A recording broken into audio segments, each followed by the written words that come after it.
think we can start the webinar. I'm Sophie Stalla-Bourdillon. I am a professor in IT, law, and data governance at the University of Southampton, and the non-executive director of the Web Science Institute, and active member of iCLIC, an interdisciplinary research center based in the law school. Thank you so much for joining us today to discuss data governance issues related to the use of health data. Research in the field of data governance and then the recommendations for the creation of what the Open Data Institute called data institutions have been developed and released even before the COVID crisis, actually. So data stewardship and health data as a topic is not necessarily related to COVID. By way of example, the independent review carried out by Professor Dam, Wendy Hall, and Jerome Picenti, which reported on how the AI industry should be grown in the UK, recommended 3 years ago to facilitate the sharing of data between organizations holding data and organizations looking to use data to develop AI. Advances in the field of data science have meant that researchers have been eager to get access to data, and more data, and more data, even prior to COVID-19. As you know, with COVID-19, access to data is becoming more critical, although I'd like to add that the quality of the data that is being produced in that context is far from being a given. Data stewards acting within or to support data institutions are seen as a key role to unlock the sharing and reusage of data.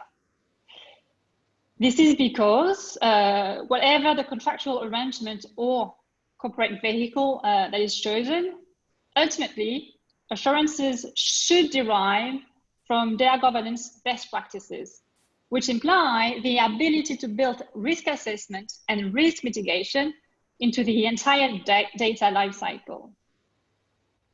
So today is the occasion to discuss obstacles to data sharing and better understand how these data stewards and data institutions could or are already helping to unlock responsible and sustainable data sharing. To do that, we've got a fantastic panel.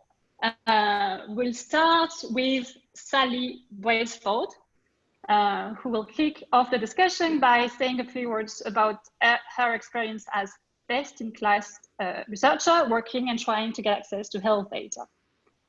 Sally is a professor of management science within Southampton Business School at the University of Southampton. And Sally's research is in the area of healthcare simulation modeling, and she's been evaluating treatments and screening programs to design and improve service delivery. She has tons of experience in the field and should have a lot of interesting things to say. After Sally, we will continue with David Seymour, who will give us an overview of the UK Health Data Research Alliance and its achievements so far. David joined HDR UK in June 2019 to lead the developments of the UK Health Data Research Alliance and other strategic partnerships. So he's very well placed to speak about the work of the Alliance and its achievements. We'll then pursue with Robert McCombe, who will discuss further findings coming from the ICO in the field of data institutions and help us hopefully identify some of the must-have for these data institutions and functions. Rob is a senior policy officer at the ICO. And then we will cross seas and go overseas with Alexsis and Elena. We'll speak about experiences and lessons learned from other jurisdictions, the Channel Islands and the United States. Alexsis is the founder of Lapin, pioneering new data governance frameworks to accelerate technology adoption and social good, and she leads the Jersey Data Foundation project. And Elena is co-founder and partner at Elida Consulting, a boutique privacy and data protection consulting firm in Silicon Valley.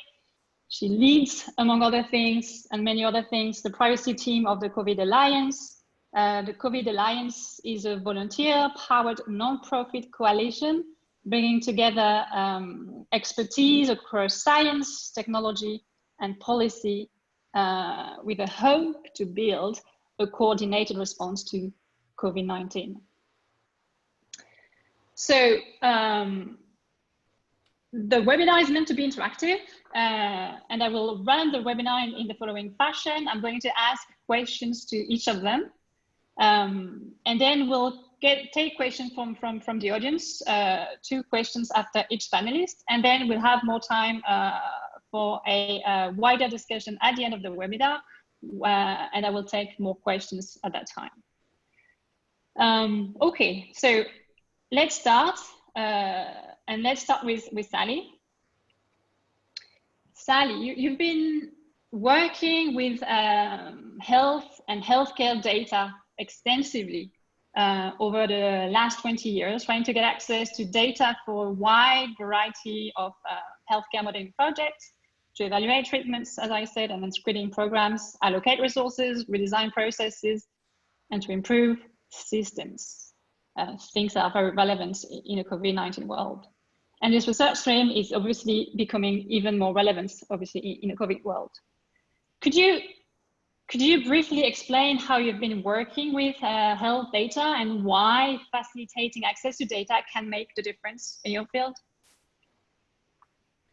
Yeah, sure. I mean, it's actually 30 years rather than 20. And I started out, in fact, my PhD was about HIV modelling, so quite a few similarities with COVID-19, actually, a new virus that kind of spawned a lot of new research. So, I mean, I'm an operational researcher. I build models. In my discipline, these can be mathematical models, they can be simulation models like I build. Essentially, they're kind of replicating some real world healthcare system to answer a lot of questions. So they can be kind of clinical trials in silico, or they can be looking at the way that patients flow through a hospital and trying to optimize the use of resources. So I think the kind of models that I use have been more I started out in the former type, so looking at say screening treatments for things like cancer, diabetic retinopathy, and so on, where you want a lot of data. You want clinical data on the ways that patients progress through the different stages of disease, and then you also need experimental data, if you like, on the sensitivity and specificity of the tests.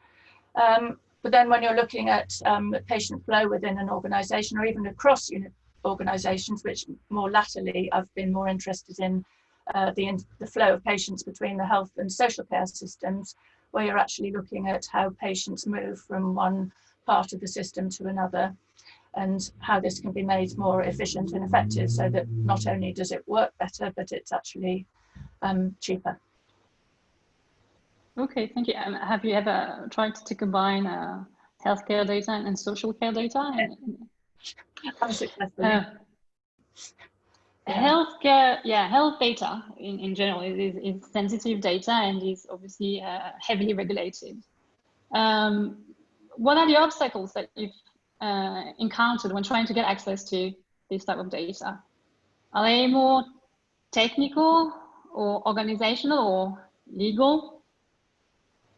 What would you say? I would say certainly very rarely technical. So I mean, there are just occasionally you have data that can only be accessed on NHS premises on certain machines, or is in some legacy system that doesn't talk to some other legacy system, and it's quite difficult to actually physically get hold of the data. But I mean, in like 99% of the time, I would say it was organizational. It's I think getting access to the kind of data that we need for our models, there aren't really systems set up to do this at the moment, because NHS ethics committees tend to assume that you're doing a particular kind of research, which where you can define your research question and your sample size and the rest of it in advance, which in my field you often can't, because we need to talk to people to understand the system before you even start modeling it. And that seems to be a kind of mode of research engagement that doesn't really align terribly well with the official processes.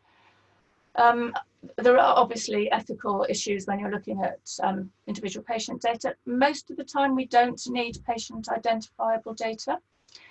Occasionally, as I say, particularly the kind of work where you're looking at patient flow between organisations as well as within organisations, there are difficulties that it's quite difficult to track because you only have an NHS number, you don't have an ID number in this country, and different organisations hold data in different ways. And I think when you're trying to understand whether how you can redesign patient flow within a hospital, say, you do need a certain level of clinical data. You need basic demographic data sometimes. Very, very rarely do we need patient identifiable data at that level. And there are many techniques that we can get around those problems. So just to clarify one point, when you say we don't need identifiable data, so do you still need data at the individual level, or could you be working with aggregates most of the time? I mean, it really depends on the kind of model and the research question that you're looking at. I mean, we need pseudonymized data at individual level, particularly in the kind of clinical, as I was talking about those kind of computerized clinical trials, if you like. We obviously do need individual data because you need to know how different individual characteristics of a patient will result in a particular clinical outcome, and you want to predict quality adjusted life years and so on. You do need that, but we absolutely do not need to know whether it's Mrs. Smith or Mrs. Jones. We just need to know the characteristics of that patient, and we can often use synthetic data that's been recreated from real patients for that purpose. So is this something that you've already used, synthetic data? No, but it's something we've talked about as being a thing that would be incredibly useful for that particular kind of work. I mean, there are times when obviously you do need specific data about a particular location or setting. It really depends on the kind of model. Okay, so aside from synthetic data, what could be done now to facilitate access to data? If you had to pick one specific barrier that we could eliminate today, which one would you choose? I mean, if I could wave a magic wand, I think it would be to have access to a large pseudonymized data set that could be tuned to a particular location. So, I mean, I did think about this question quite a lot. Would I like a magic key to ethics committees and so on? I think I think that would answer some questions, but I don't think there's one single thing that will suit every kind of modelling that can be used for some kind of benefit within the NHS. But I think a large part of the kind of tedious aspect of getting hold of the data in the first place could be overcome if it were possible to have some kind of safe where there's guarantees on both sides, where the patients that contributed the data are guaranteed that they can't be identified, but then also the people that want to use their data for modelling, who really don't care about which particular patient it was, can be given a quick and timely way to access the data. I mean, I've had PhD students who spent the first 18 months of their study trying to get hold of the data. And, when they've only got 3 years to do it, it's just incredibly frustrating. So much. Yes. Thank you so much. Do we have a couple of burning questions from the audience for Sally?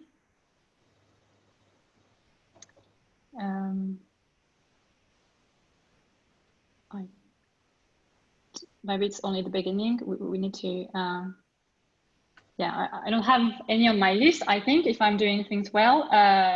Let's continue. And I suppose we need a bit more time to think about this very important questions. We can go back to the discussion at the end. So let's continue with David. David, could you give us an overview of the Digital Innovation Hubs program and the UK-wide infrastructure for health data research and innovation?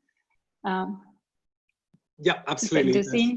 So if you probably perhaps to make it easier for participants, I'll just attempt to share the screen so that I can just bring up a slide. Sure. Don't worry, I'm not going to spend my whole time on slides, but it's probably just best to explain.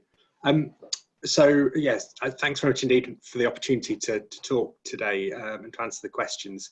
What I just want to lay out on the slide that hopefully people can see is I guess three sort of pillars, I suppose, if you want, of the Digital Innovation Hub programme. So the programme itself is funded by UKRI, the Industrial Strategy Challenge Fund, and it's a programme through until August 2022 at the moment. Started with a design and dialogue phase to really understand what the needs of the users were. But if we start all the way on the left-hand side of the diagram, what matters, I suppose, at most is the patients and the public. As we step through this, the different pillars of the Digital Innovation Programme. Firstly, the UK Health Data Research Alliance. So this is bringing together data custodians across the UK from national bodies such as NHS Digital, Public Health England, and the equivalent in the devolved nations. NHS trusts, particularly those closely involved with biomedical research centres, so typically the larger NHS trusts. Medical research charities, so we've got Cystic Fibrosis Trust and the Brain Tumour Charity, and then also a set of sort of disease and sort of population-specific cohorts that sort of come on board. So the large ones are the UK Biobank, Genomics England, ALSPAC in Bristol, the Avon Longitudinal Study of Parents and Children, and Generation Scotland also just come on board. And really the Alliance is all about, I guess they're the groups responsible for collecting or collating that data from patients, whether that's through routine care or through consented sort of involvement in studies and trials. And I guess looking after that data on their behalf. And what we want to try to do is establish those best practice principles for making that data accessible for research and innovation that can deliver public benefit. But regardless of where that research is from, whether they're from industry, the NHS, academia, citizen scientists, or medical research charities. In the middle then, we've got our health data research hubs. So these are, if you want, the digital innovation hubs. And there's 7 of these through this programme, spanning a number of different disease conditions, covering cancer, eye health, respiratory health, inflammatory bowel disease, etc. Also then one covering the acute pathway, so the Pioneer Hub, one looking at real world evidence with particular focus on diabetes, which is Discover Now, and then also one looking at clinical trials, so DigiTrials. And they're very much focused on improving that data and really sort of driving up data utility, but also offering research and innovation services to organisations and individuals wanting to use their data. And then the final sort of part or pillar of this is then the Health Data Research Innovation Gateway. So this was launched as a minimum viable product back in February and has now just been relaunched version 2. We're developing it with a technology partner, and the aim is that this becomes a portal really for users of various different goals to do, as it says there, discover, but also then access and also collaborate. And really it's a place for tools, techniques, things to come together, but also as a route in to things like trusted research environments, which is sort of a parallel development alongside this. So the aim is that the Innovation Gateway doesn't actually hold any data or no personally identifiable data, but it's really as a sort of a route to enable a sort of end-to-end journey for researchers and innovators to access that data, to use it for patient and public benefit. Thank you, David. Can you just clarify, so the gateway or the portal, does it, is it meant to be a third party in the mix, trying to make sure, in particular, de-identified data is being produced? So in terms of the gateway, it's different functionality. So at the moment, it's very much focused on discovery. So we've got a metadata catalog where we're trying to onboard the data about the data sets for individual organisations and their data sets, predominantly those within the UK Health Data Research Alliance. so that people can then step through the next sort of layer is then the access management module, which we're developing at this sort of currently. And the aim of that is to try and harmonise the approach that different data custodians take to data access, and then that's. And then effectively what that will do is then build out through different models, how do we then do authentication of individuals through into trusted research environments. But the data itself within the gateway is basically only there to allow the processes to run. It's not, the data itself remains under the control of data custodians and remains sort of resident, if you want, in trusted research environments. Okay. And so, as we said, health and healthcare data is sensitive and heavily regulated. So, if you had to identify, maybe more specifically, the blockers that the digital innovation hubs are seeking to eliminate, what would you say? So, through the design and dialogue phase of the Digital Innovation Hub programme, that ran through from, I guess it was sort of September, October time, 2018, and through until the launch of the sort of competition for the hubs in May of last year. Effectively, people were telling us a sort of, I guess, 3 or 4 different things.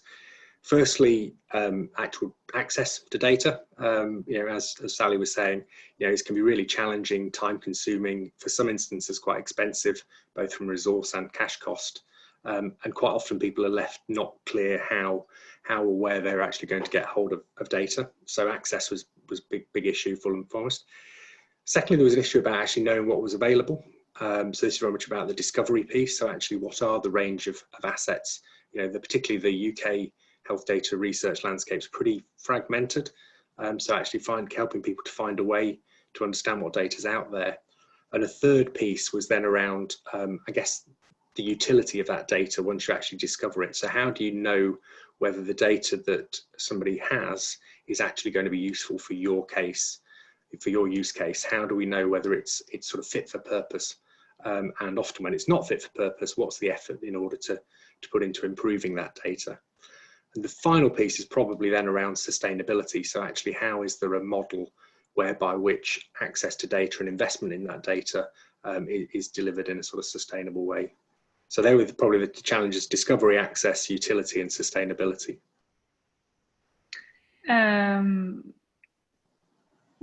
When will the portal be available? That's the question from the, so the minimum viable product, which surfaced 400 and something data sets at the metadata level, was available from the start of February. So as I can put in the chat once I've finished this, the healthDataGateway.org. And people can access that there now. We're building that out, and we're on say effectively 2 weekly sprint with our tech partner to release different versions of that to upgrade the functionality. So the next developments around cohort builder, cohort discovery, but also then, as I say, the data access management module. So over the next 2 years now, we'll be releasing updates of that as we go. I'm very keen to do that. And yeah, so the tech partner is PA Consulting. So we engaged PA after quite an extensive procurement exercise, which concluded with a 3-way sort of bake-off or rapid development task. So we had 3 different suppliers running the same development task over an 8-week period. And at the end of that, we sort of selected PA as our partner, and they've been working with us for the last sort of month or so. Thank you. Can you just clarify who are the data custodians in your model? Yes, so the ones within our model, and actually I suppose I can possibly, it might be helpful to just bring up a second slide if I just share that screen. So effectively it's organisations like NHS Digital, but it's also NHS Trusts, it's sort of Biobank, it's Genomics England. So it's those types of organisations. So I think my next slide on should probably give you that. Yeah, so this is a bit more about the Alliance itself, but the Alliance is an open, sort of inclusive, sort of gathering together really of organisations, say established as part of the Digital Innovation Hub programme, but really we're now up to 33 actually members, but they sort of cover those broad areas of national bodies that are sort of the national routine data set sort of controllers, custodians, the NHS trusts, particularly within England, those associated with those biomedical research centres, and then, as I mentioned, medical research charity and research cohorts. But we'll say it's open and inclusive, so if anybody's associated with organisations that would be interested to sort of come on board, then very keen to pick that up. Okay. And they're guided by principles of participation and sort of letter of intent, which again can make available. If you have to recap and highlight the main achievements so far, what would you say? So I think it's an interesting one, and particularly during COVID-19, it's been interesting to see how actually agile the hubs have been at sort of changing their sort of direction and engaging in the national endeavour. So I think I'd say that probably some of the achievements are around that sort of community. So DigiTrials in particular has been closely involved in the recovery trial, which obviously leads to some really important sort of discoveries in terms of what does and doesn't work on the therapeutic side. Pioneer have been leading work, particularly around some of the elements around ethnicity and understanding the impact on different ethnic groups and communities.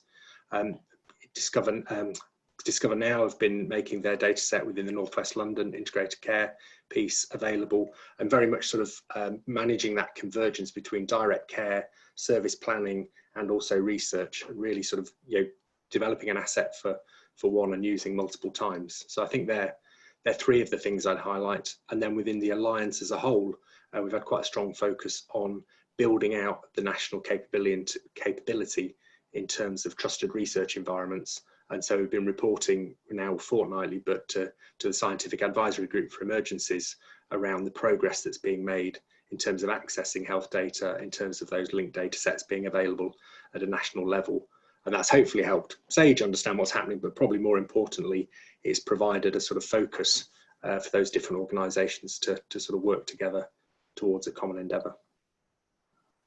And is there any lesson learned that you would like to share with the panel and the audience in relation to privacy and data protection? I think there is really. I think I'd be very interested on Robert coming next, actually, because one of the big things that's come out looking across the 4 nations is the different interpretation. Well, firstly, different levels of infrastructure that's already in place, but more importantly, different interpretations, particularly around proportionate data and identifiability of data. So the data minimization question, particularly within a trusted research environment. And it is different across the 4 nations. And not all of those 4 nations have different legal sort of constructs. And I think actually cracking that as we hopefully move more and more of the situation where the analysis moves to the data rather than the data being released out into the sort of the wild, I think getting that tighter and more so coherently and consistently interpreted is a real lesson for me. Okay, thank you so much. With this, we'll continue with Rob then. It's on you, Rob, to enlighten us about potentially de-identification and much more. Before doing that, could you give us a brief overview of the ICO thinking on and work on data trust and data institutions? And maybe tell us what's your view of the potential of these institutions and roles for health data? Certainly, more than happy to. I think a very brief bit of background first. I'm part of the ICO's innovation department and in turn part of the strategic policy projects team, which is engaging with data trusts. And really, we're very interested in data trusts in particular as innovative products, as a means of ethically sharing data in a GDPR compliant fashion. Of course, this forms part of our wider engagement with data sharing as a much larger issue. That's something that my colleague Viv Adams is currently leading on. People will be aware that the draft guidance came out last year, and that's currently being worked upon with quite a few more products and a lot more thinking being done in those areas. We've also become increasingly interested in the value of data trusts and associated areas, particularly in light of COVID-19. There's increased demand and need to share and access data in ways that have often been considered too challenging beforehand, whether that's in terms of organisational barriers or potentially lack of understanding about the legislation. We're very much approaching these from the regulatory perspective to understand how they can function within GDPR and also what people's further understanding of the legislation is. We've recently done a lot of work with PHG Foundation on the sharing of genomic data, and something found there was really a lack of confidence in organisational and individual researcher-based understanding of the GDPR, what was permissible, what was actually personal data, and which bits of the legislation would apply under which circumstances. So it's forming part of some longer term work that we're really undertaking. I mean, our engagement with data trusts goes back to the ODI's initial work with data institutions. We've been part of the DTEG group, advising at quite a high level on what we think are some of the key issues to really address. And from there, we've carried on, we've engaged with a really broad spectrum of stakeholders. We've been talking to people across business, the university sector, the third sector, and also other regulators about where they see this leading, what areas it touches upon. As has already been mentioned by yourself, this in many ways was kickstarted by Hall and Presenti's paper on AI and the resources it offers there, which ties into other areas of our work, but offers a lot of clear intersection with healthcare data. We've also come at these from other angles, such as smart cities, which again do have their applications for healthcare, for epidemiological management, and for potentially looking at areas such as local lockdown systems. I think what I would do is just touch very briefly upon some of those key areas and issues that we're looking to bottom out as part of our interest. I think clear among those would be what legal mechanisms are being used to transfer data outside of the GDPR. We're quite aware that the ODI found very quickly that UK trust legislation, for instance, doesn't really function with data in the manner it would need to. But there are alternative mechanisms. It can certainly be done. So I think we're really interested to see what laws, what frameworks we'd be understanding and interpreting in light of the GDPR. I think we'd also be particularly interested in areas such as basis for consent, basis for processing. There's been a lot of interest in consent. There's also been a lot of interest in research and legitimate interests. All of these are equal in the eye of the legislation, and all of them offer their own challenges and opportunities. What we're keen to do is to see which approaches people think best suit their models. Obviously, with regards to healthcare data, a lot of that will initially be research-based, but that's not to say that would cover all approaches and all further and future uses of the data. It may well move towards public task or a more commercial and therefore contractual legitimate interest-based approach. And that will present quite a few discussions on how all of that will intersect. We're also interested in some of the other more theoretical areas, potentially such as consent by proxy, something that's being explored by some of Mozilla's researchers as a means of using data. So I think I will pause there before disappearing too far down the rabbit hole, but those are really some of the angles that we're beginning to approach data trusts from. Okay, so just to be sure, data institutions are potentially relevant for both identifying and non-identifying data. Yeah, is what? Yes, very much so. Just to clarify, we're very much in favour of exploring these in understanding them better, particularly in any means that can really build public trust. That's been one of the key challenges noted by a whole variety of research, including the ICO's own public surveys. One of the greatest challenges is getting the public to fully understand and to agree with the use of their data in what are often very important ways. So you mentioned legal basis. What else should be top of mind of researchers, entrepreneurs working on data institutions, in particular in the healthcare sector? Quite a few things. I think just before I come to that, I would just like to clarify a quick point on identifying and non-identifying data, which is, as has already been touched upon by Sally on pseudonymization, there's not always a clear divide there. What will often seem to be non-directly identifiable data may still fall under the GDPR. It may not be pseudonymized to the point where it can't be recombined, where certain aspects of the GDPR won't apply. And certainly as a regulator, we'd also note, of course, that even non-personal data will at times fall under other legislation, such as the FOIA. And anybody using that information will need to be fully aware of the demands of those various bits of legislation.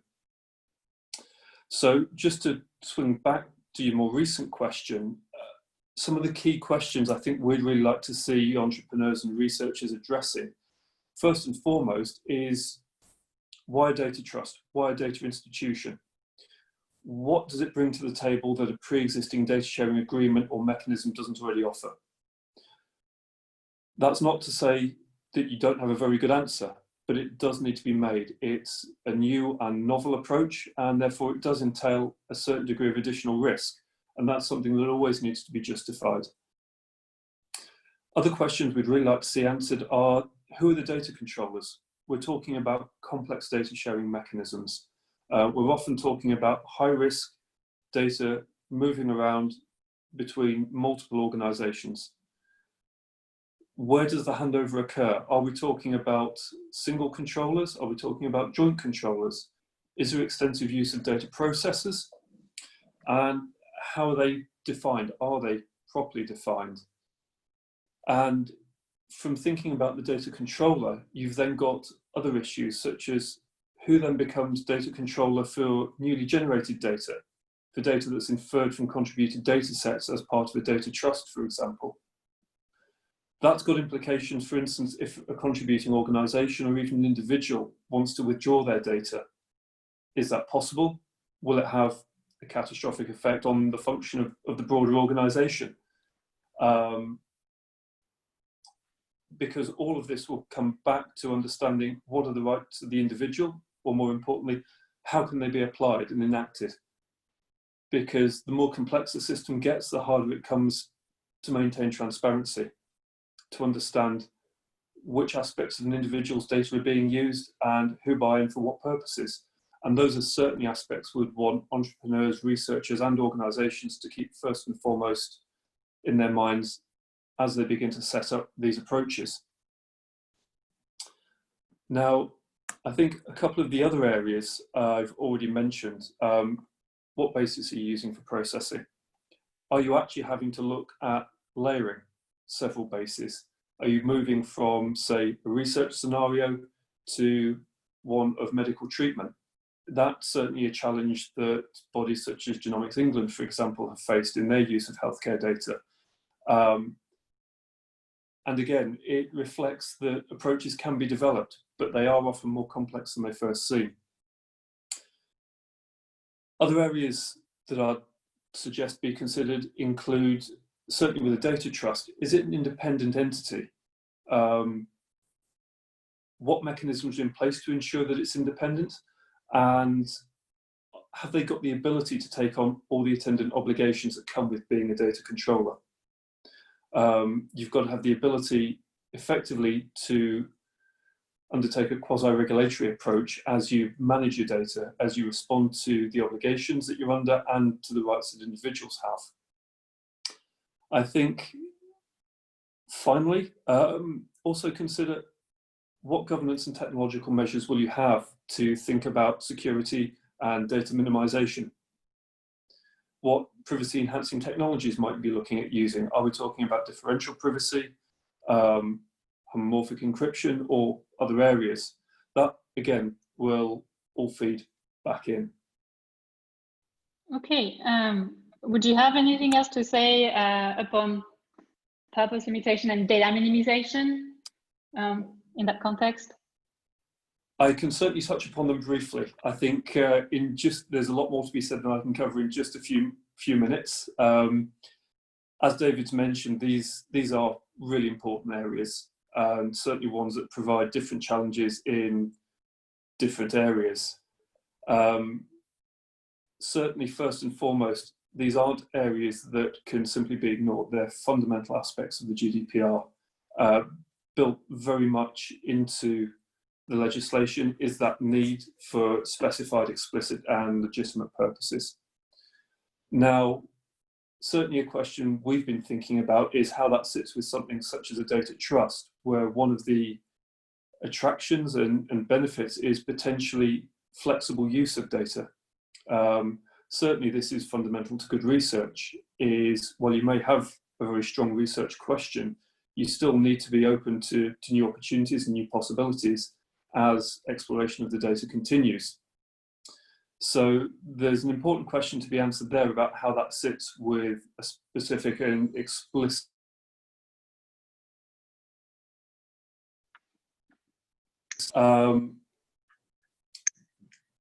I beg your pardon. There's also, alongside of that, of course, data minimization.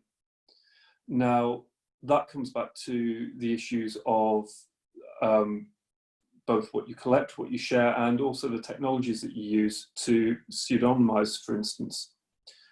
So the question is there on data trust in one, can you have a flexible use of the data, or is it more about establishing a flexible means of access to the data?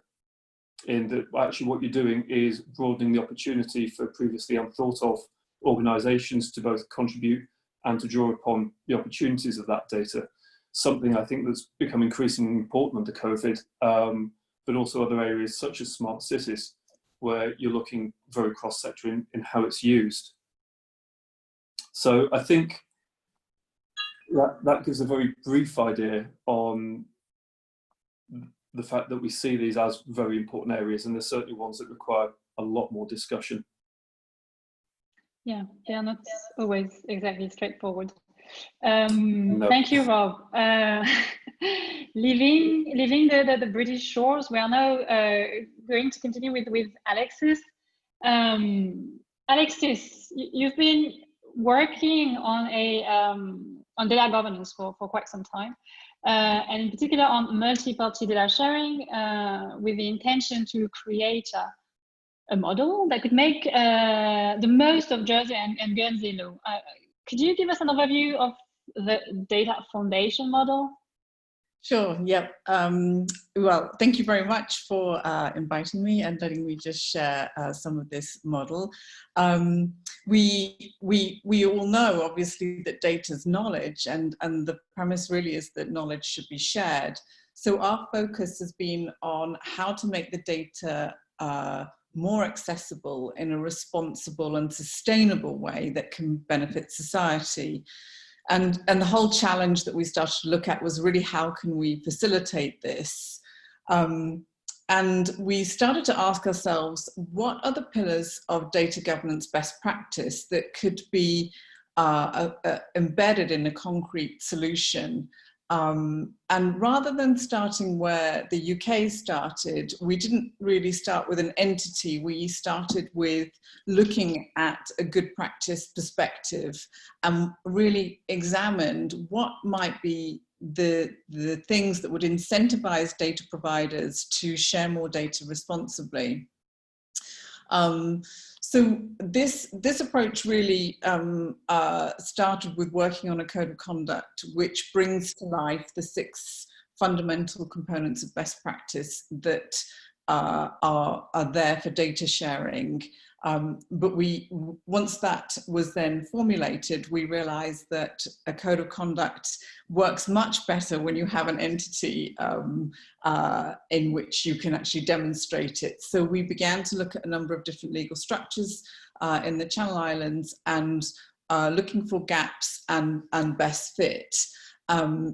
and we found that one of the ways to do this was actually through the Foundation's law, because the islands have a really unique law which supports really nicely transparency, collective decision making, and accountability. And in particular, it allows for inclusiveness around the decision making for large scale data sharing, where this involves a lot of data providers, and those providers could be competitors. The other thing that it allows, because of the unique nature of the law, is that the decision making can allow for representation of individuals within the structure. So there is a kind of reflexive nature to the governance structure, with feedback loops coming in from not only the data flows themselves and looking at the risks and mitigating them, but also a kind of continual improvement of the decision making, as this is the responsibility of the Council of Members.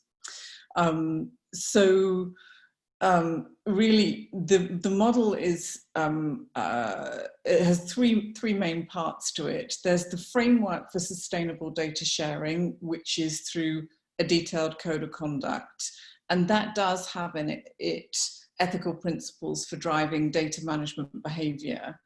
And then it also has the regulatory nature in the model, because we have looked at mature financial governance to actually apply that to data. And there is this element of regulatory oversight.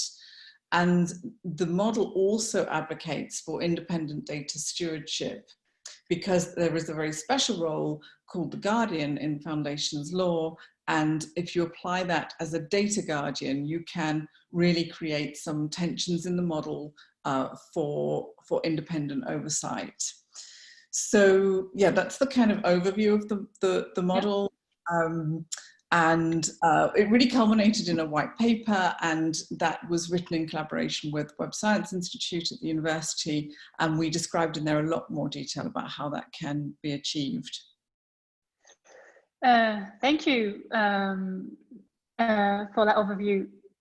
Building on that, if I understand well, the feedback that you received, and I have to include myself in it, obviously, because I've been working with you in the framework of an impact project to see how that could work. That you've received from regulators in the islands is that both Jersey and Guernsey laws can accommodate data foundations today. Why is it that we haven't seen any attempt to set up data foundations already? What is missing? Good question. Well, I think there's a number of different elements going on here. And yeah, the regulators are really, really interested in this model, and there is a general consensus that they can support this, and it looks like the regulatory frameworks wouldn't need any large-scale adjustment to them. There's also a professional services ecosystem in the Channel Islands, which is mature in terms of fiduciary services offered to the financial services industry, and it would be a natural step to look at governance around data. And there is, the islands are considered adequate in terms of the GDPR. So we can see that you know, if data is considered the new money, then maybe the financial services regulations are quite good in terms of the tensions that they create. But I just need to say, we're not advocating to put data in an offshore location. That's not what the model is talking about. We actually advocate for distributed data storage rather than pooling data. But I think that there are a kind of a few main reasons why the Data Foundations model is still really in its early stages. I think the first one is that there is a bit of a chicken and egg scenario going on, in that there's little incentive for the private sector to invest without having a working prototype. And you could say that the governments of the islands could use their own data to create that, and not just open data sources, but they could actually look at a particular use case and build a data foundation around that to prove that it works. But there are then challenges around the kind of entrepreneurial skills that you might need to be able to make that happen and make the model work. And also sources of funding, because we're now in a pandemic. So, you know, the funding is light when it's coming to these types of ideas. I think the second reason is around the fact that I think it sort of touches on what Robert's talking about, is that when it moves from, you know, in a health scenario, from research to being more commercial, then the data sharing has been typically around legal agreements, and you know, what does a novel structure in which to share data provide? And we're talking about collective decision making in this model. So I think that really takes some time for organizations to think about that. And as they face more and more challenges around data sharing and really complex data sharing, how is that done? And I think that partly this model is just a little bit early, but we can see that around the world there's task forces working on this. They are doing some really progressive and impressive work around different structures, the UK certainly, and particularly in countries where they want to dominate in development of artificial intelligence, because data sharing is so fundamental as a building block for that. So I would say the third reason really is around the fact that a lot of the arrangements for data sharing occur between organisations, and they are not as public as they could be. They occur in private organisations, and they don't necessarily have independent oversight that we are advocating for. And if you can prove that you're not processing personal data, and I recognise that's a spectrum, then the data protection regulators are not involved in that. So there's a kind of clarity and candidness that happen in data foundations, because the publication of the way that they work happens, and a transparency that's probably people aren't as used to. So that can create a bit of fear and a bit of the unknown as well. But yeah, I would say that probably lawyers and compliance experts, they're not necessarily going to test new and novel solutions, because they're not necessarily motivated to do that when they've got a proven model, I would say. Just to be sure, I mean, do you see a potential for data foundation in the healthcare sector? Yeah, absolutely. When I hear people talking about the kind of governance of healthcare and the kind of collective decision making, the public-private elements, and particularly when we come to the pandemic, because the whole thing of understanding the virus and tracking its spread and controlling the pandemic is an international problem. So you can absolutely see how a foundation could really support that and help. I mean, it's not just about adopting standards or one methodology or just the technology. It's the whole wrapper of the decision making around that problem that you know, will increase openness. It will help the balance of interest. It will help patients and individuals get a voice, because they can sit in the council of members and be given the ability to veto decisions and that's codified in the charter. So yeah, I would absolutely that the kind of trust by design approach of a data foundation would work well. And if you had to recap, what would be the main privacy and data protection challenges that you've been facing when working on the model? I would say the model itself, we haven't distinguished between personal data and non-personal data. We've said this is good data governance, and the Code of Conduct advocates for that, obviously taking into account the particular requirements around privacy and protection. I think that that does challenge the regulators, because they're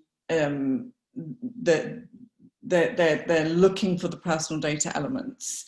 But I think that in the future, the definition of personal data will broaden, and good governance practices will come into play in a much wider format. I think people have already touched on challenges which are similar to the ones that are going on in the foundations world. But I would say that there is a kind of information asymmetry in getting hold of data sets, so that the kind of organizations who would be interested in creating a data foundation would typically have larger amounts of data. But you can see that there's also the connection to competition there. So the regulators for the competition authorities are also interested in how data can create this asymmetry, and which plays out into societies and into economies. How does that work? So you get quite a complex legislative landscape, which is tricky to navigate, and it doesn't necessarily incentivize data providers to share the data.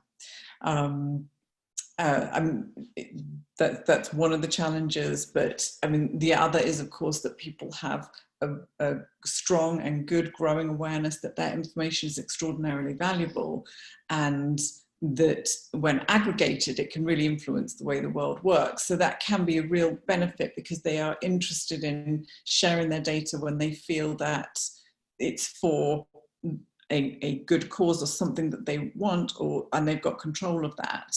But that obviously needs to be incorporated into the models, and they need to be really comfortable and educated about what that means and what decisions that they can make. So that's quite in hot debate, I would say. Those are challenges we're looking at. Thank you, Alexsis. Thank you for sharing your experience in the field. Let's go to the United States and pick on Elena's experience in the field. Elena, you've been working on privacy compliance for quite some time, and in particular as well on multi-party data sharing, with the intention to support organizations wanting to accelerate access to data in the US. Could you give us an overview of the work and highlight the main challenges that you've been facing in this context? Yes, hi Sophie, thank you for having me. For some reason I'm having an issue with the video. I think the hosts need to allow me to be on video. But yes, thank you for having me. I've been working in the privacy and data protection field for over 15 years, and currently at Alida Consulting with both the companies, helping build privacy program, and of course data sharing is one of the biggest concerns. You know, and one of the challenges, of course, is regulatory challenge, dealing with different laws and regulations around the globe. But another thing is that our life has changed. We live, you know, and we live in the world of like flying cars and talking refrigerators, and that really affected how we kind of perceive privacy and data sharing. And, you know, I remember when I started working in privacy, like, you know, a long time ago, some of the major questions I had is a conversation with the information security team, thinking about who gets what, right? So, you know, nowadays the line between privacy and information security is getting blurrier and blurrier. You know, two disciplines cannot live without each other. But before, things were like, you know, I get one information security control or one information privacy control, but I cannot have both. And now, fast forward to today, things changed dramatically. During the last few years, not only the type of projects that we've been working on change, but also the approach towards privacy. For example, you know, of course, GDPR was one of the big influencer in how privacy being approached in the United States. On the top of GDPR, I don't know if, you know, you probably all have heard of the Ccpa. It's a new California data protection law that regulates information collection, sharing practices. And there are other state privacy laws that we have that being implemented. there are conversations about the federal data privacy law in the United States that makes it even more complicated. We still don't have the information privacy law on a federal level, but there are conversations that just influence other states and how states start thinking about privacy in a general kind of way. But some of the challenges I want to say is keeping track of regulatory developments. It's one of the, oh, here I am. This is one of the main issues right now. We have global data privacy laws. We also have state privacy laws. And in the United States, we also have many federal laws that regulate privacy. And for some people who might not be familiar with the United States and data privacy laws, we don't have one federal law, but we have state laws in some states that regulate privacy, and we also have industry-specific privacy laws. For example, children, there is a specific privacy law that regulates information around children. Then there is financial industry. Then there is healthcare. So aligning all of these different laws in industry and different jurisdictions across the globe is a big challenge. And then applying it to business in a way that it's not only compliant, but also supports the growth of the business. So that's a big challenge. Another thing is just thinking about privacy not as a compliance check mark.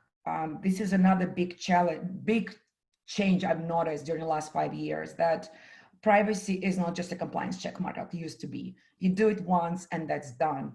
It's work in progress. You constantly think about it. You think about how you develop your product from the beginning, thinking about privacy by design, thinking about how you tell your story to your users, to your clients, to your partners. Content matters. And thinking about why you are designing something, why you're building something, and being transparent about it, and telling the audience, whoever they are, why you're doing it is very important. And on top of being just complying with privacy laws and regulations, just simple thing like telling your story the right way, the transparent way, become very important. So I think these are kind of like some main challenges that I've been seeing in the industry. Okay, I was wondering if you could tell us a bit more about the healthcare use cases that you are working on. Yes, absolutely. So we have a variety of clients that we deal with, from like startups to Fortune 5 companies, and a couple of them I maybe like interesting to highlight. So for example, one of the client, it's a tech company, and they recently purchased a healthcare company. It's a very different mindset. Tech, especially in Silicon Valley, it's like very fast growing, fast paced, and healthcare company, many healthcare companies seems to be a little bit slow moving and a little bit more conservative. So aligning, learning about, educating the tech company, the parent company, about healthcare and training and creating awareness. It's a big component of our work with them. Of course, building policies and procedures and aligning the healthcare focused processes to fit the kind of like technology broader model of the parent company. It's a challenge. Also, another client, for example, we've been working on, it's a healthcare, so it's a technology tool that provides healthcare remotely. And the big challenge there is creating a platform that talks to different players. We have insurance, we have healthcare providers, we have patients, we have a mobile platform, and connecting different pieces and making it and doing it the way that is protecting patients' privacy, but also provide helpful information to all players. It's very challenging. Of course, information security plays a big piece, accuracy of data, availability of data, building privacy by design or data protection by design into the platform from the beginning. It's a big challenge. And of course, education and awareness, it's a big piece. I know many companies still overlook that, but just kind of like teaching how to think privacy, information security from the beginning of the business and the beginning of the product, it's an important component. It's basically creating your stakeholders in the room that will talk about privacy and security while you're not in the room. That's how I think about it. And sometimes, especially with tech, it's hard because their job is I have to build something, the deadline is yesterday and I need to deliver it. And very often things like privacy can be overlooked, not on purpose, but just because by the nature of it, because it's not just laws and regulations, it's transparency, it's openness, it's accountability. And sometimes just forgetting to think about it can play a part. Another interesting client we have is also a huge company that is trying to use data in a way that protects patient privacy, and thinking about identification standards and developing identification standards for healthcare across the globe. It's a super interesting and challenging project, and many speakers already talked about identification. And so before I just want to note that there is no clear identification standards available, and it's been super challenging. HIPAA, that's the healthcare law, federal healthcare law in the United States, I think is one of the standards that's been around for a while. But even with those standards, there is lack of good guidance and implementation standards. And we've been helping the company to look at different global identification standards and create something that is based on some recommendations and best industry practices from different jurisdictions, and aligning them with the business model. Very interesting, very challenging. No right answer, a lot of potential solutions, and it's just been testing them and changing them, and just again work in progress. And of course, another client we have is like Sophie, you mentioned, it's a nonprofit organization that is focusing on COVID virus, and COVID Alliance is the name of the organization. Been working on finding a solution utilizing data from other sources available, public and private, to fight COVID, and providing data to researchers around the world and government and municipal agencies to provide the resources to patients, and also to municipal agencies like police and hospitals to navigate the pandemic. And the challenges, oh my God, so many of them outside of regulatory compliance, is understanding, first of all, what data do I have? Because the data has been collected not directly from patients or individuals,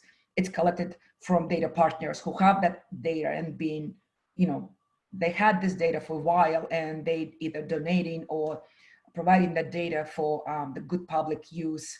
And just understanding the data, how to use it, what do I need to have, and what is nice to have. And again, being content matters, right? Telling to users and to the industry, just the audience in general, what am I doing with that, and making sure it's done with trust and transparency, because it's not just complying with law regulations. It's so easy to ruin trust, and then it's ruined. It's like, that's it. The damage is done, and repairing is very hard. And so yes, so yeah. That's challenges. So what actually David mentioned was the metadata catalog is actually quite important for these data institutions. So the COVID Alliance is very much in the making.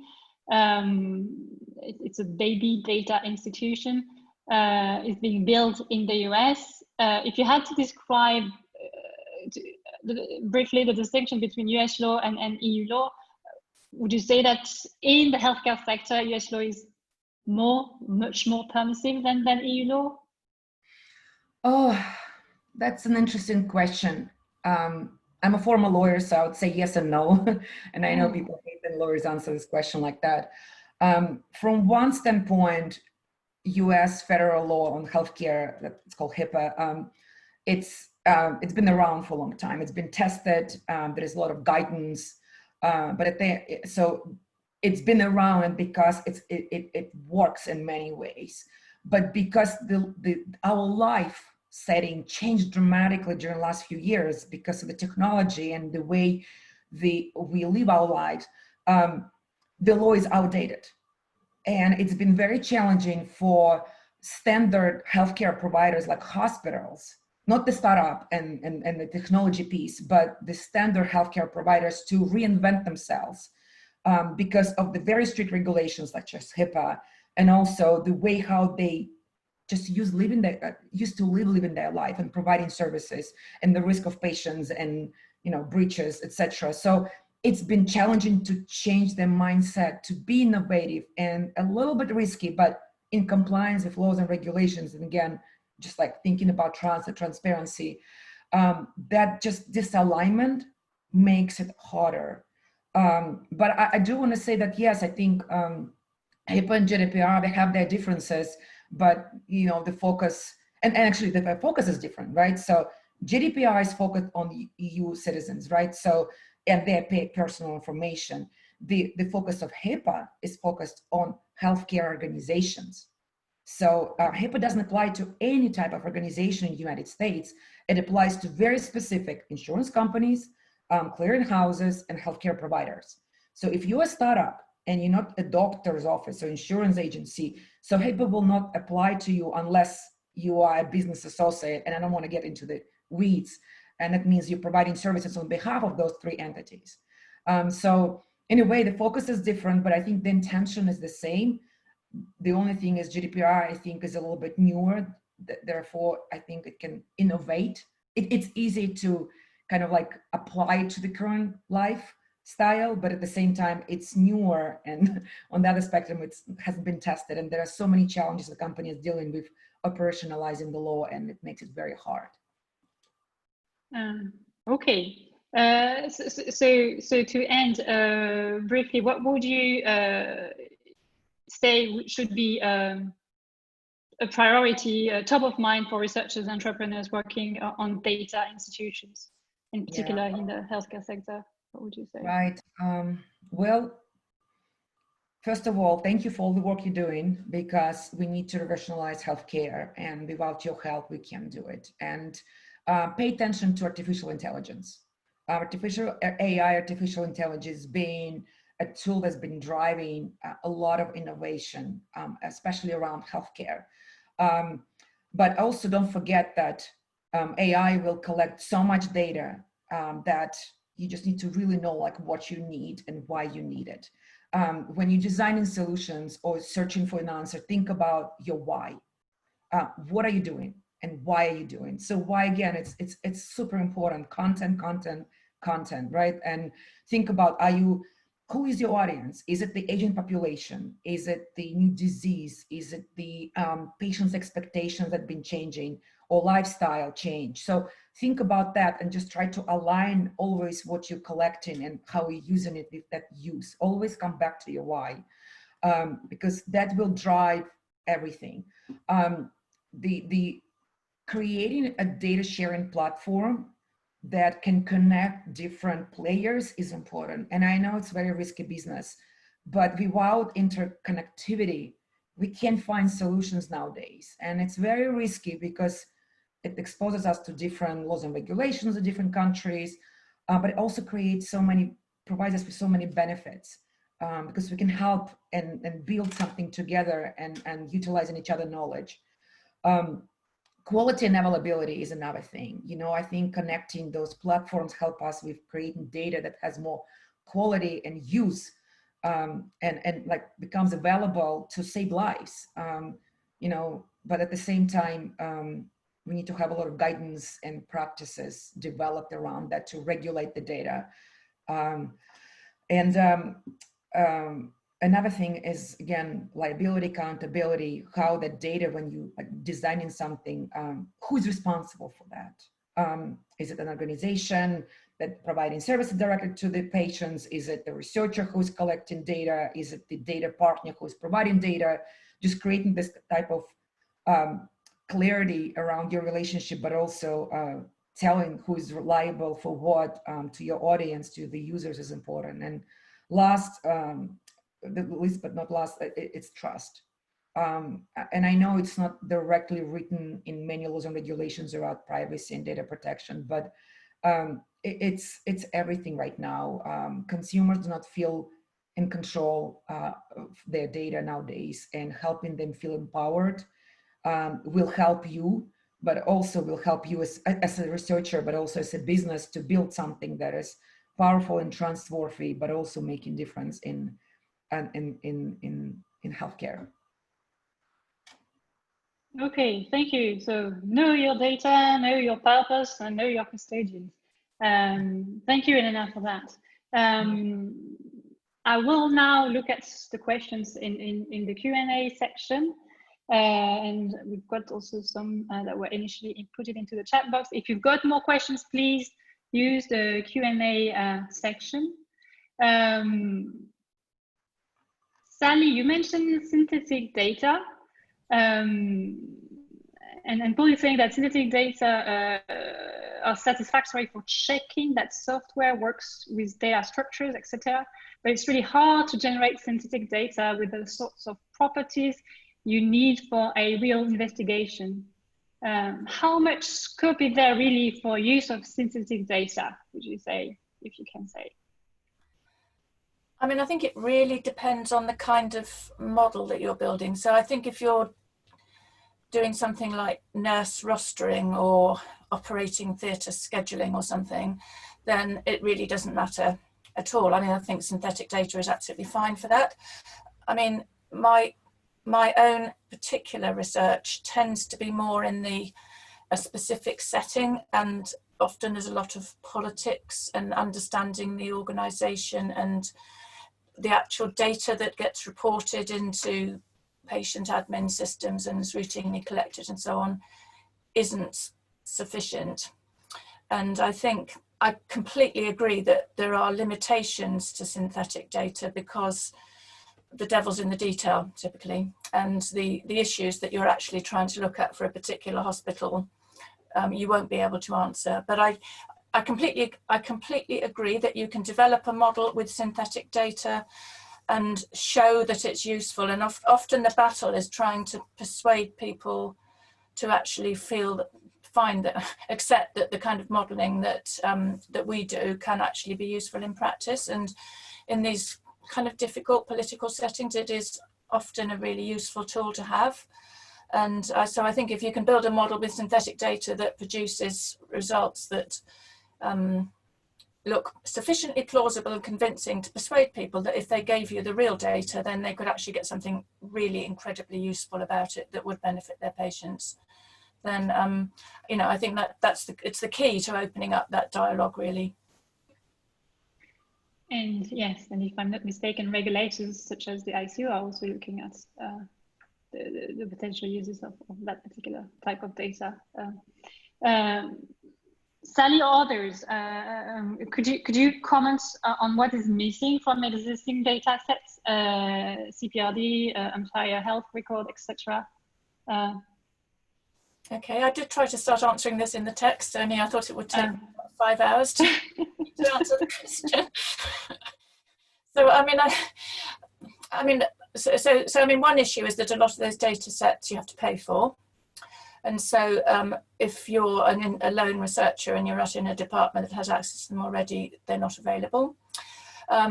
Another access issue is that they're collected for a specific purpose often, which is reporting to government or demonstrating that you're meeting some KPI in order to, well, you know, the millions of KPIs that NHS organisations are supposed to meet. And so they don't always contain that one crucial thing, and the one important piece of information that would actually enable you to actually do something really useful.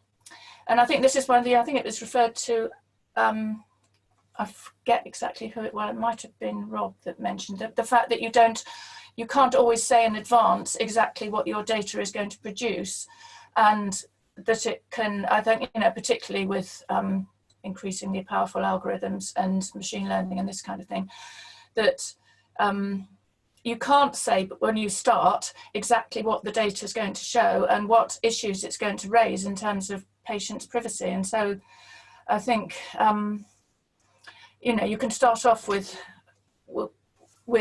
thinking, yes, I need these particular items of data and I can build a model to show X, but then in the process of doing that, it throws up a whole load more questions or reveals things that were in the data that actually you then need to go back and say, if you can give me this extra data set, then I could do Y and Z and so on.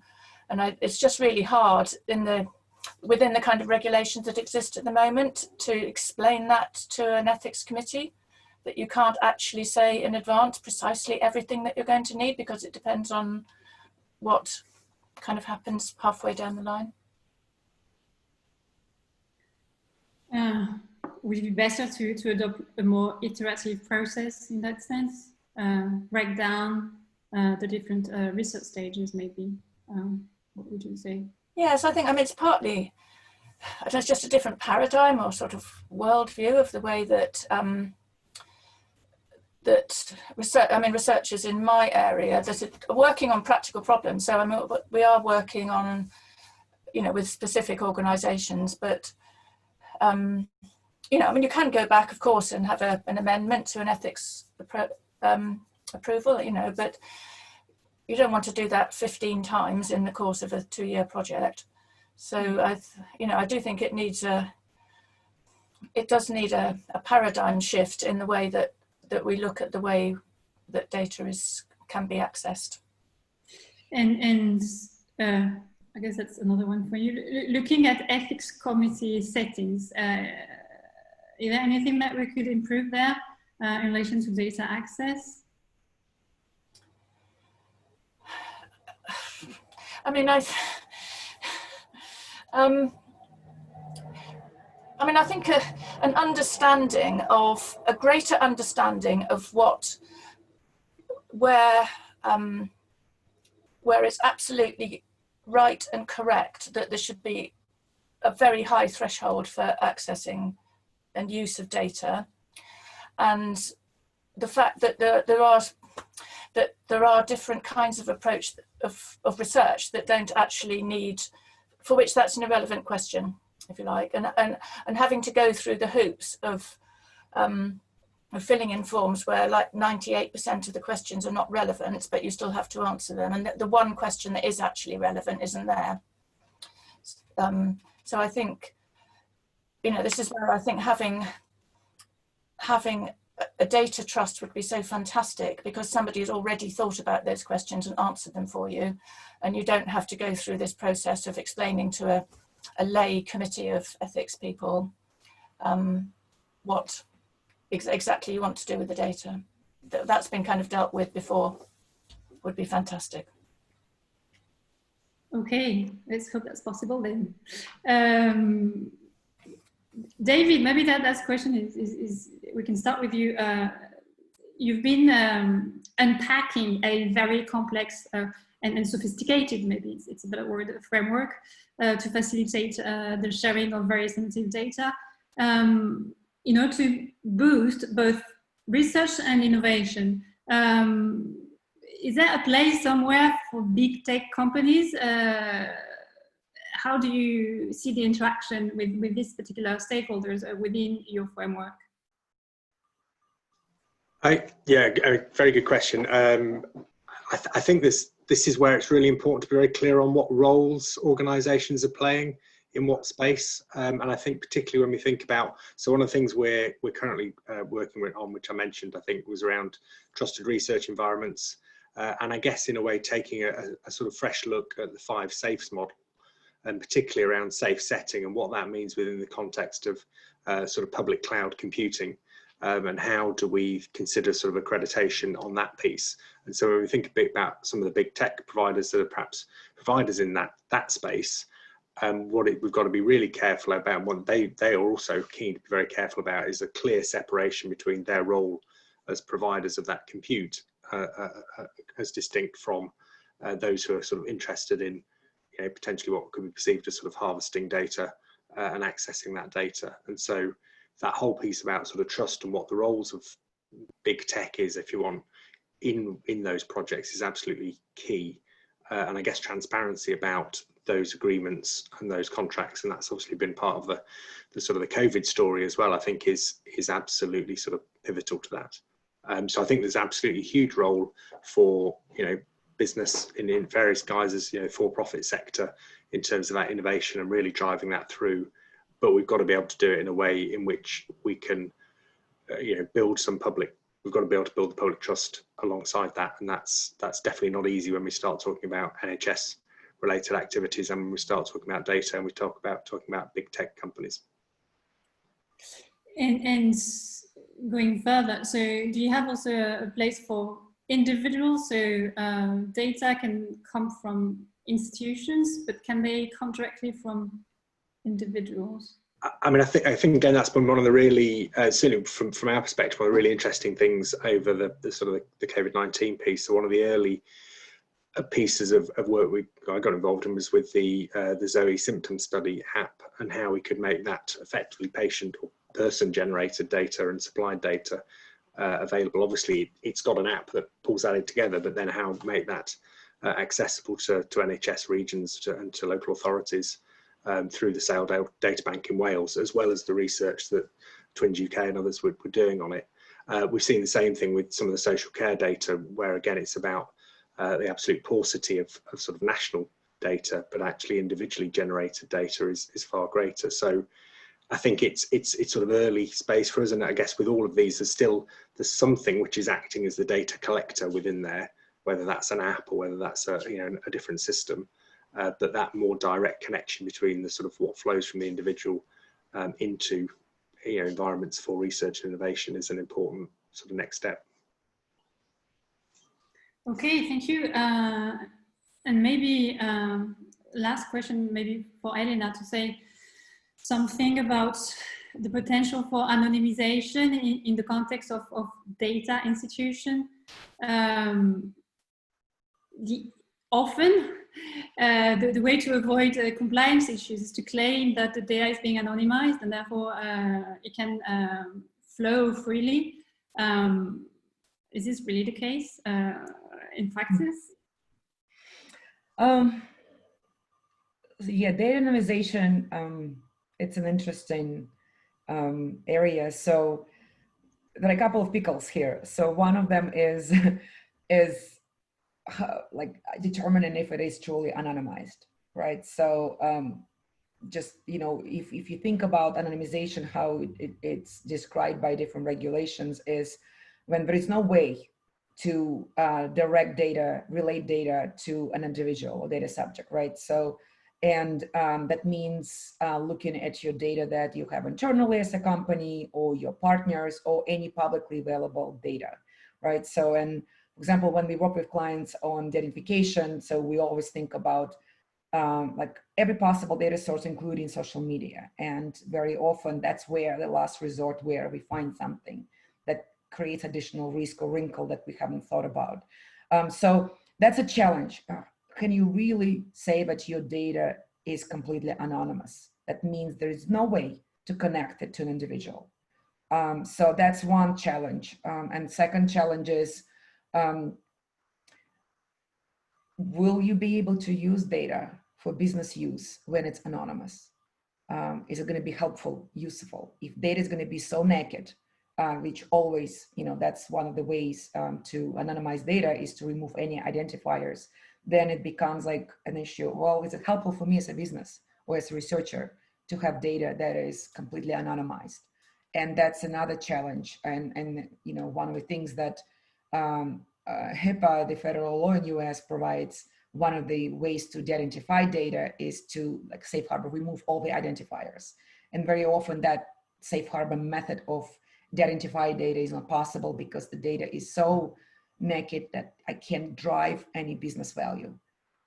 So I think there is a potential here, absolutely. And there are ways for researchers and business practitioners to find a way how to make data anonymous while still helpful for the business, for use case. But I find it's very challenging. And one of the big challenges, how can you truly say that data is anonymous? And that's a difficult claim for me to state. Okay, I guess we need interdisciplinary expertise here to be able to make the assessment. Time is over, unfortunately. I'd like to thank very much my panelists for joining me today. I hope the event was insightful. And if you want to know more about the different initiatives that we've been discussing today, please be in touch.